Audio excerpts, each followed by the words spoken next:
Bonsoir à tous, heureux de vous retrouver mes chers élèves. Alors toujours dans les capsules consacrées au calcul des racines énièmes, je vous propose bien évidemment dans cette capsule la solution d'un exercice que je vous ai proposé dans la capsule précédente et je vais bien évidemment faire des exercices concernant la résolution d'équations de ce genre et je vais vous en proposer bien sûr d'autres exercices de ce type. Alors, pour voir toutes les vidéos concernant le programme BIOF, programme marocain, donc vous pouvez bien évidemment consulter la chaîne Fardari Channel.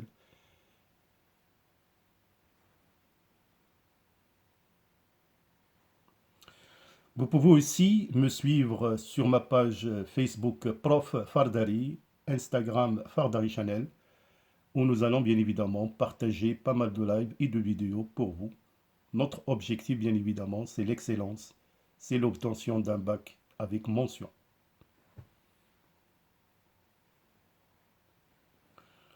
Vous pouvez aussi choisir votre bac dès maintenant en mathématiques, en physique-chimie et en SVT.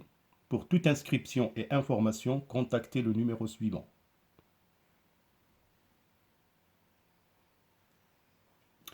Alors voilà, donc pour l'exercice proposé dans la capsule précédente, donc voilà l'énoncé. Simplifiez les nombres suivants, grand A, grand B et grand C.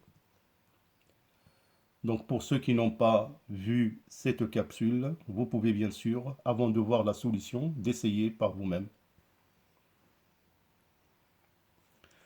Alors, pour le deuxième exercice proposé, c'est résoudre dans R les équations suivantes. Donc on a des équations, 4 équations, une N équation, une question numéro 5.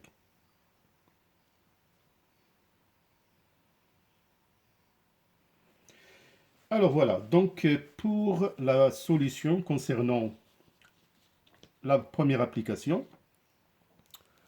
alors là vous avez vraiment le raisonnement que je fais pour vous pour gagner plus de temps. Bien sûr, je vous laisse suivre par vous-même. Sur la marge, je vous ai donné quelques astuces vraiment à apprendre. Donc, on trouve qu'à la fin que A, c'est 1 sur 2 à la puissance 41, racine énième de 120. Donc là, il faut vraiment utiliser les propriétés des puissances, mes chers élèves.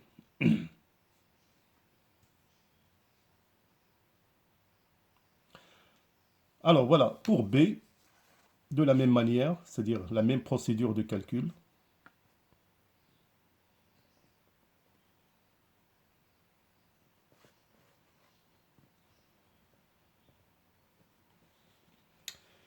Alors pour C,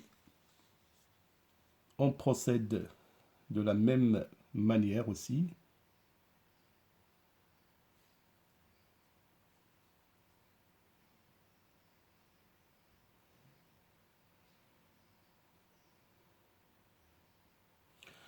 Alors, pour le grand 2, pour résoudre bien évidemment des équations dans R, tout d'abord, je vous conseille, avant de faire une telle résolution, il faut bien sûr déterminer le domaine de solution.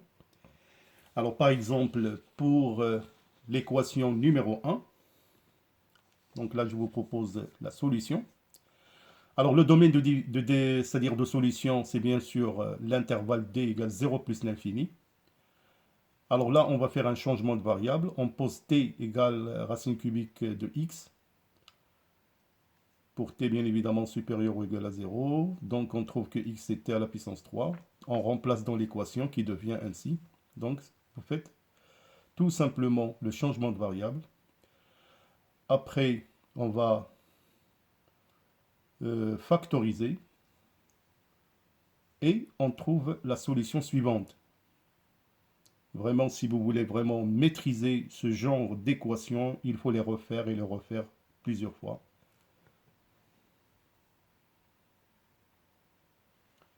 Pour la deuxième équation, c'est pareil. Le domaine de solution, c'est 0 plus l'infini.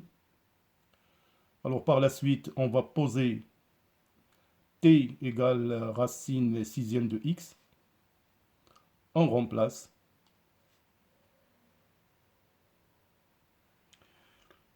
Alors donc, on arrive à une équation. Donc là, il y a une petite astuce. Donc on a un peu séparé moins 12, c'est moins 8, moins 4. De telle sorte de mettre deux identités remarquables en évidence, du genre a au cube moins b au cube et a au carré moins b au carré. Donc, faites très attention à cette astuce-là. Après, par la suite, on calcule, on va factoriser par t-2. Et on trouve à la fin que x égale à 64.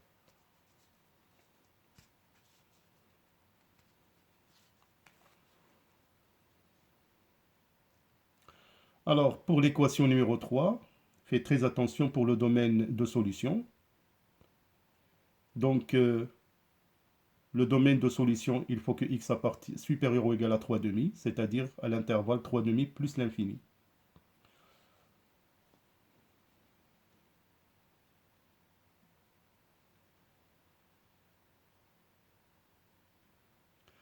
Alors, par la suite, j'enlève le tout à la puissance 3 de part et d'autre de l'égalité. Donc, je fais mes calculs. Donc là, il faut connaître l'identité remarquable d'ordre 3.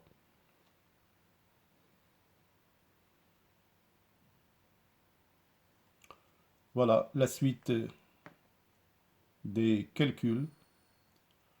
Alors, remarquons qu'on a trouvé deux solutions. Alors déjà, 1 n'appartient pas au domaine de solution, donc on va prendre seulement 3. C'est là où c'est très important d'établir le domaine de solution au départ, avant de commencer la résolution de l'équation. Alors, pour la question de l'équation numéro 4, c'est pareil. On détermine le domaine de solution. Alors là, on trouve D, c'est moins 5 plus l'infini. Et comme j'ai fait pour l'équation précédente, j'enlève le tout à la puissance 3. J'applique tout simplement mes calculs. On trouve deux solutions, moins 6 et moins 11 sur 12.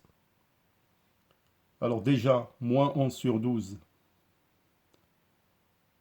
Donc,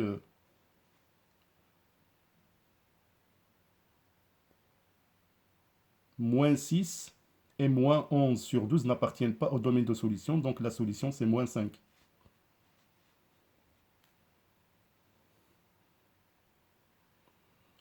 Alors, pour l'inéquation, c'est de la même manière. Donc, il faut bien évidemment déterminer le domaine de solution.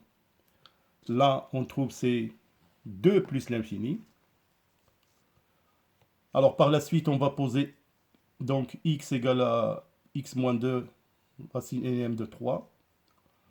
Donc, on enlève le tout à la puissance 3. Donc, on trouve que x moins 1, c'est x au cube plus 1. Et bien évidemment, on remplace.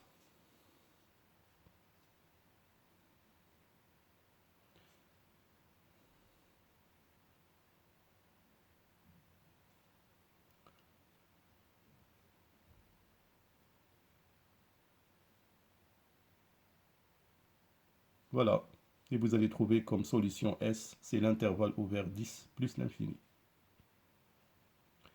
Donc, je crois, mes chers élèves, il n'y a pas de miracle à cela. Il faut s'entraîner, tout simplement, et appliquer les relations que vous avez appris. Alors voilà, donc pour s'entraîner, donc je vous propose toute une série d'équations. Donc, essayez. Ce sont des questions qu'on va traiter avec le groupe, bien évidemment, dans notre groupe Facebook privé pour le pack de l'excellence. Donc, je vous laisse, bien évidemment, par vous-même, si vous voulez, bien sûr, assister à ces résolutions et d'autres questions, vous n'avez qu'à choisir votre pack.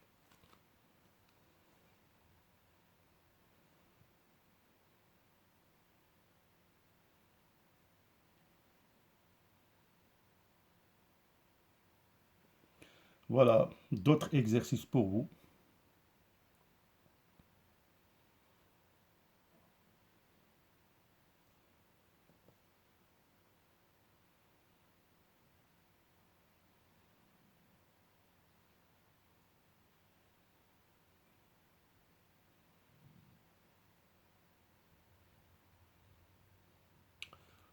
Voilà, encore une série d'exercices pour améliorer votre compétence et votre rendement.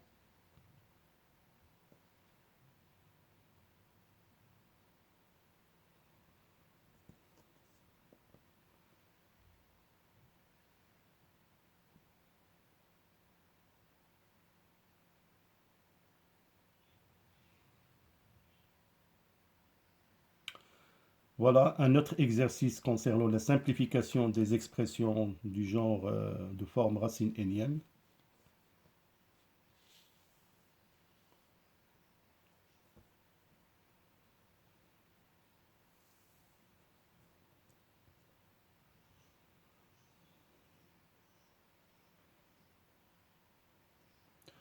Alors, comme je vous ai dit, si vous voulez assister à la solution de tous ces exercices et d'autres qui vous seront proposés, bien évidemment, choisissez votre pack mathématiques, physique, chimie et SVT.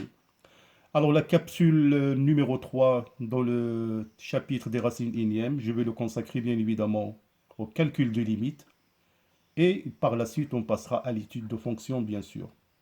Voilà, donc je vous souhaite un bon travail, un bon tonus pour continuer. Donc, d'ici là, vos commentaires, bien sûr, mes chers élèves, sont les bienvenus. Portez-vous bien. À bientôt.